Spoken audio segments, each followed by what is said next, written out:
पहिला सामना मैदानावरती 10, 9, 8, 7, 6, 5, 4, 3, 2, 1 लेट्स प्ले। पहिला चेंडू स्ट्राइक एंड वरती आपण पाहिलंय रिकीला, नॉन स्ट्राइक एंड वरती रूपम आणि 2 धावा पहिलाच धावफलकावरती जोडल्या गेल्यात। पहिला सामना मैदानावरती एलिगंट 7 वर्सेस जयदुर्गा कोळीवाडा असा सामना आपण पाहतोय। नाणेफेकीचा कौल जिंकल्यानंतर कॅप्टन संकलत चोगलेनं मला वाटतं क्षेत्ररक्षण स्वीकारलं, क्षेत्ररक्षण करण्याचा निर्णय घेतला। पहिल्या चेंडूचा सामना आपण पाहिला ज्याच्यावरती 2 धावा देखील खर्च केल्यात।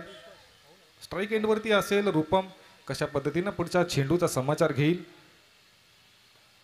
एक मानाची स्पर्धा म्हणून त्या स्पर्धेकडे पाहिलं जातं आणि इथे मात्र नक्कीच काय डिसिजन येईल, खूप चांगलं क्षेत्ररक्षण पाहायला मिळालं जय रांजणकर याचं।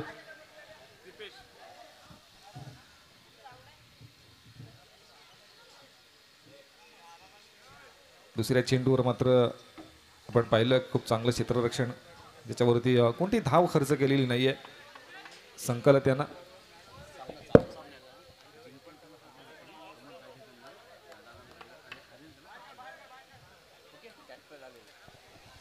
तर या ठिकाणी पहिल्या सामन्याला जो पहिला सामना विजय होईल त्या टीमला या ठिकाणी 1000 रुपयाचं कॅश प्राइज असेल आणि जो पहिला सामना पराजय होईल त्या संघाला देखील 500 रुपयाचा कॅश प्राइज असणार आहे। आणि हे कॅश प्राइज या ठिकाणी सन्माननीय प्रमोददादा भाईदे यांच्याकडून या ठिकाणी ठेवण्यात आलेला आहे। तर पहिल्या सामन्यासाठी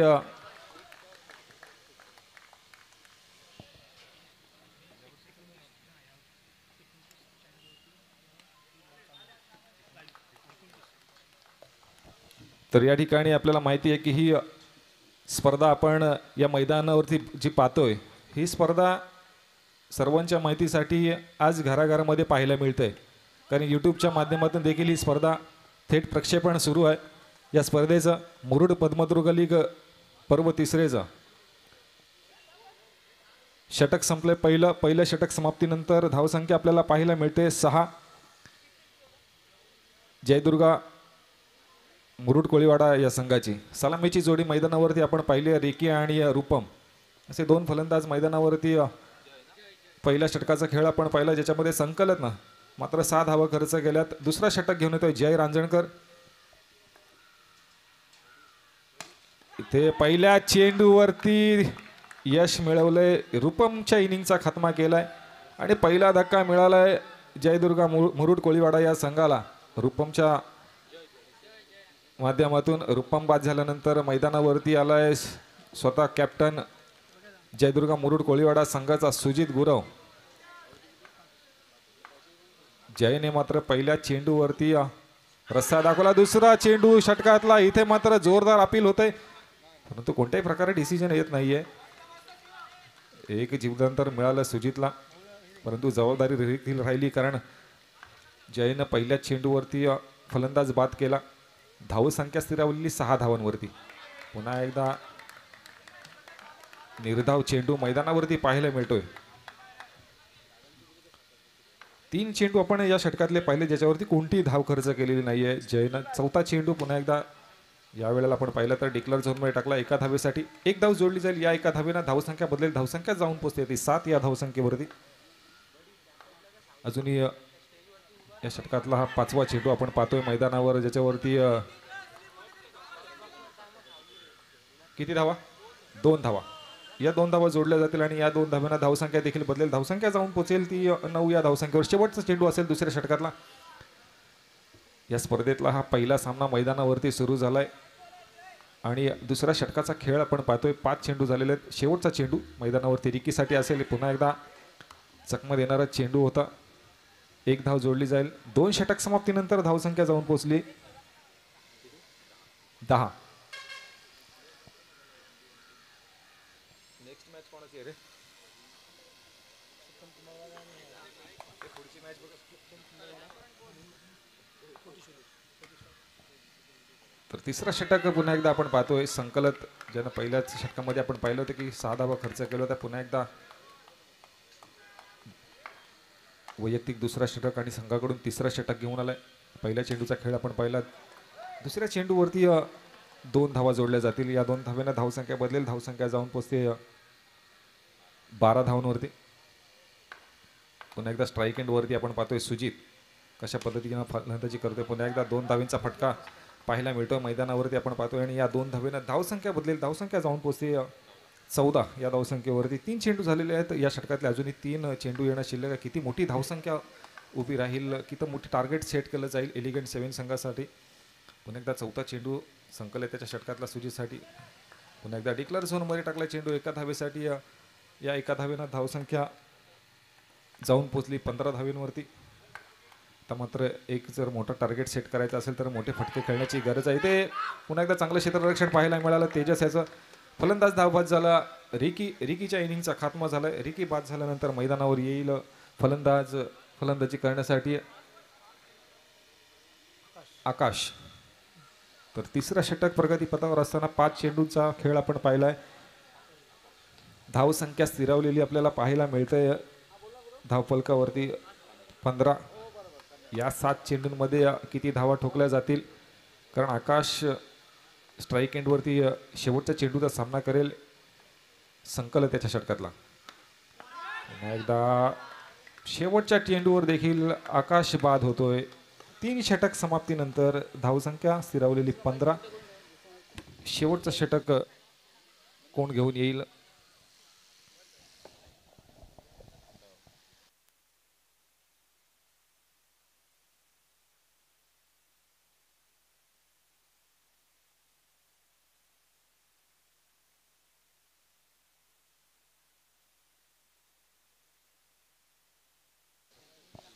तर 4था आणि शेवटचा षटक असेल झहीर पठाण. या 7 चेंडूवरती किती धावा जमा केल्या जातील, कारण 3 षटका अखेर आपण धावसंख्या पाहिली. एक छोटीशी धावसंख्या आपल्याला पाहायला मिळते. पुन्हा एकदा डिक्लेअर झोनमध्ये गेला चेंडू एका धावेसाठी. या एका धावेनं धावसंख्या बदलली. धावसंख्या जाऊन पोचली 16. आता मात्र एक मोठं टार्गेट सेट करायचं असेल तर मोठं फटके येणे गरजेचं आहे. आणि ते स्ट्रोक मात्र सुजितला खेळावे लागतील, कारण एक छोटीशी धावसंख्या आपल्याला धावफलकावरती पाहायला मिळते 17. 4 चेंडू अजूनही या षटकातले येणं शिल्लक आहेत. 4 षटकांचा हा सामना आहे आणि इथे मात्र तोच प्रयत्न मैदानावरती पाहायला मिळाला, परंतु चांगलं क्षेत्ररक्षण राहिलं. एकाच धावेवरती समाधान मानावं लागते दोन्ही फलंदाजांना. आणि या एका धावेनं धावसंख्या बदलली. धावसंख्या जाऊन पोचली 18. आदित्य परेख 3 चेंडूंचा सामना कशा पद्धतीने करेल यावेळेला चांगला स्ट्रोक पाहायला मिळतो, परंतु चेंडू डिक्लेअर झोनमध्ये जातोय एका धावेसाठी. एका धावेनं धावसंख्या बदलली. धावसंख्या जाऊन पोचली 19. शेवटचे 2 चेंडू मैदानावरती पहिल्या इनिंगमधले आपण पाहतोय. अजूनही मोठा फटका पाहायला मिळालेला नाही आहे. एक धाव पुन्हा एकदा जोडली जाईल. या एका धावेनं धावसंख्या जाऊन पोचली ती 20 या धावसंख्येवरती. शेवटचा चेंडू. या शेवटच्या चेंडूवरती मोठा फटका खेळण्याचा प्रयत्न होता. बॅट खोली होती, परंतु इथे फलंदाज बाद झालाय. शेवटच्या चेंडूवरती 4 षटकांचा खेळ आपण मैदानावरती पाहिला. ज्या 4 षटकांमध्ये प्रथम फलंदाजी करत असताना जयदुर्गा मुरुड कोळीवाडा या संघानं 20 धावा ठोकल्यात. 21 धावांचं लक्ष्य हे एलिगंट 7 या संघासाठी असेल.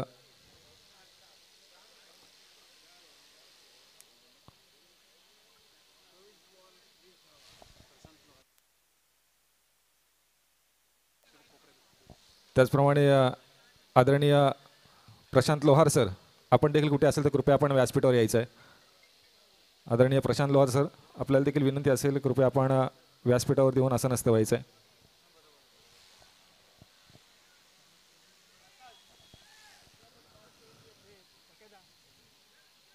तर फर्स्ट इनिंगमध्ये आपण पाहिलंय 4 षटकांचा खेळ, ज्याच्यामध्ये 20 धावा ठोकल्या गेल्या आणि 21 धावांचं लक्ष्य, 21 धावांचं टार्गेट सेट केलं गेलंय एलिगंट 7 संघासाठी. आणि त्याचा पाठलाग करण्यासाठी सलामीची जोडी मैदानावरती आपण पाहतोय. सुयोग आणि संकलत अशी सलामीची जोडी मैदानावरती फलंदाजी करण्यासाठी.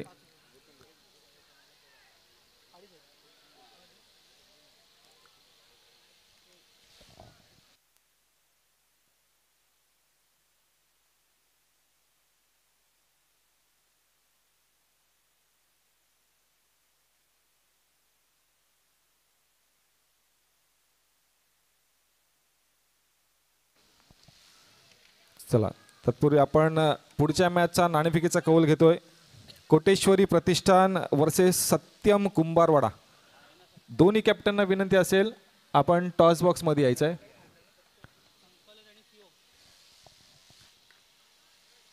कोटेश्वरी प्रतिष्ठान कॅप्टन अजिंक्य गुरव आणि सत्यम कुंभारवाडा कॅप्टन स्वप्नील म्हसळकर.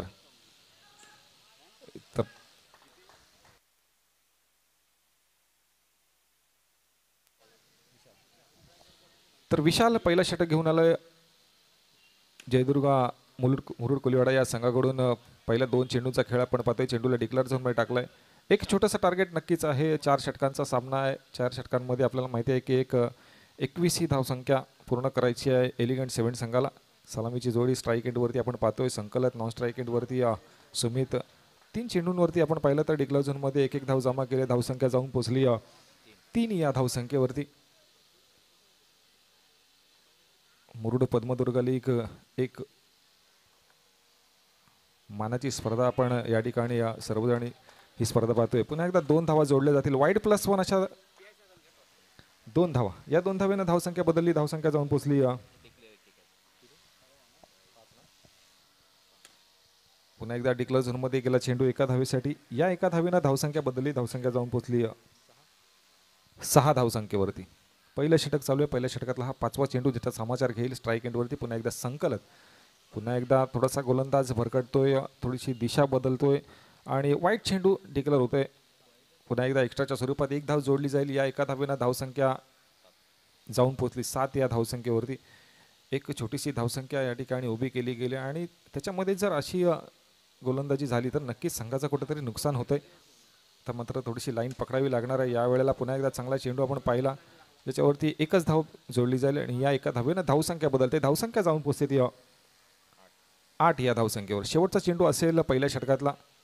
5 चेंडूंवरती 8 धावा खर्च केल्यात. संकलत पुन्हा एकदा शेवटच्या चेंडूवरती किती धावा जमा करते. पुन्हा एकदा चांगला फटका. थोडंसं खराब क्षेत्ररक्षण पाहायला मिळालं आणि त्याचा पूर्णपणे फायदा म्हणजे दोन्ही फलंदाजांनी 1 धाव पूर्ण केली आणि या एका धाव्याने पहिल्या षटक समाप्तीनंतर धावसंख्या जाऊन पोहोचली 9 या धावसंख्येवर. अजूनही 18 चेंडूंचा खेळ आपल्याला मैदानावरती व्हायचा आहे. ज्या 18 चेंडूंमध्ये विजयासाठी एलिगंट 7 संघाला 12 धावांची गरज असेल.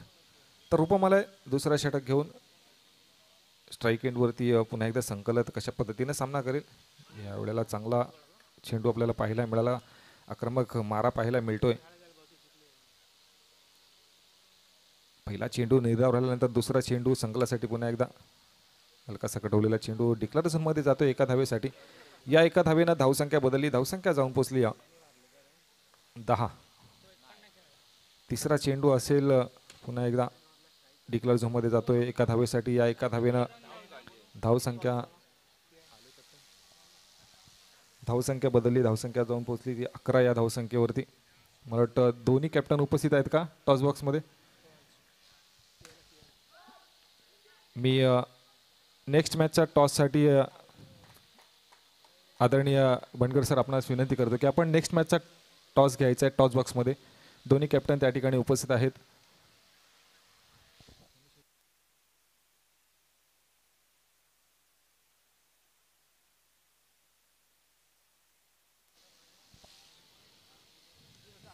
तर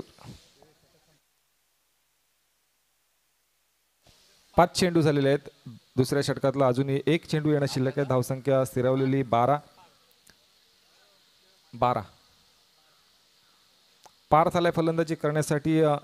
21 धावांचं टार्गेट आहे. त्याचा पाठलाग करत असताना आपण पाहतोय दुसरं षटक चालू आहे. दुसऱ्या षटकातले 5 चेंडू झालेले आहेत आणि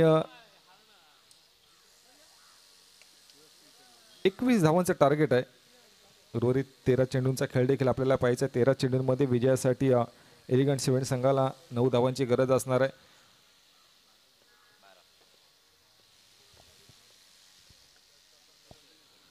शेवटच्या चेंडूवर देखील कोणती धाव येत नाहीये. 2 षटक समाप्तीनंतर धावसंख्या जाऊन पोहोचते ती 12. अजूनही 12 चेंडूंचा खेळ या सामन्याचा आपल्याला पाहायचा आहे. ज्या 12 चेंडूंवरती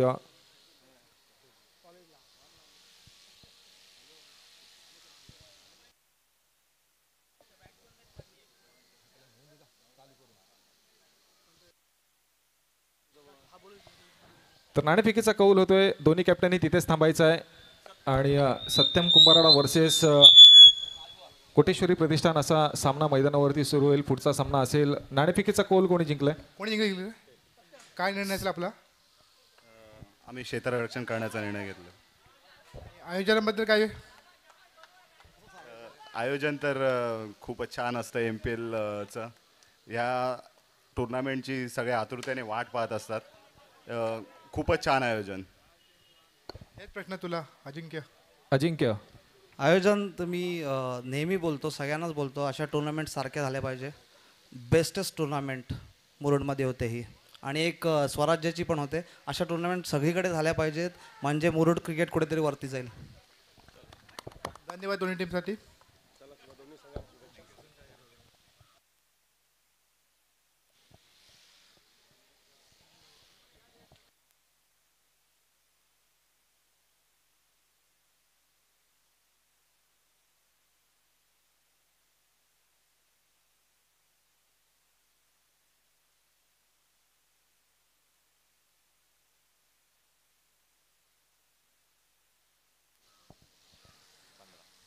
तर 15 धावा आपल्याला पाहायला मिळतील एलिगंट 7 संघाचा. एक छोटासा टार्गेट आहे, 21 धावांचा 4 षटकांचा सामना आपण पाहतोय, ज्याच्यामध्ये या एका धावेनं धावसंख्या जाऊन पोहोचले 16 धावींवरती. 8 चेंडूंचा खेळ आपल्याला मैदानावरती पाहायचा. तिसरा षटक चालू आहे जो रिकी घेऊन आलाय. आतापर्यंत 4 चेंडू आपण ज्याचे पाहिलेत, 4 चेंडूवर 4 धावा देखील खर्च केला. तर रिकीनं संकलत मात्र सलामीला आलेला फलंदाज अजूनही मैदानावरती फलंदाजी करतोय. पुन्हा एकदा चांगला स्ट्रोक पाहायला मिळाला. इथे चांगलं क्षेत्ररक्षण आदित्य परेख याचं देखील पाहायला मिळालं.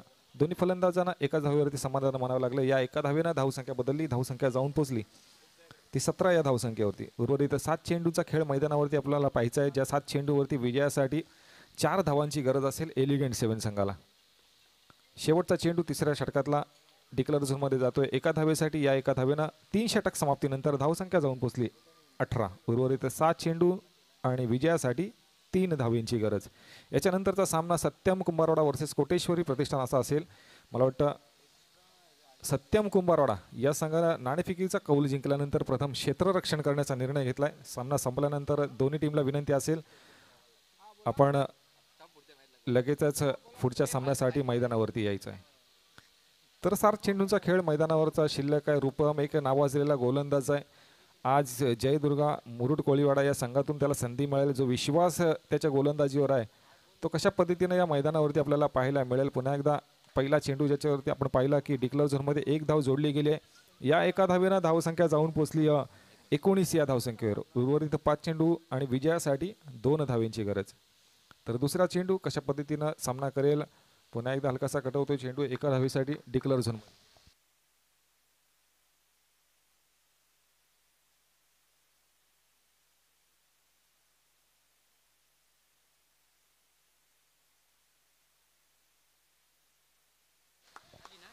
चला, मला वाटतं या ठिकाणी एलिगंट 7 हा संघ विजयी होते. विजयी संघाचे अभिनंदन. आणि ज्या 2 टीम या ठिकाणी मॅच खेळण्यासाठी मैदानावर येतील त्यांनी एका लाईनमध्ये मैदानावरती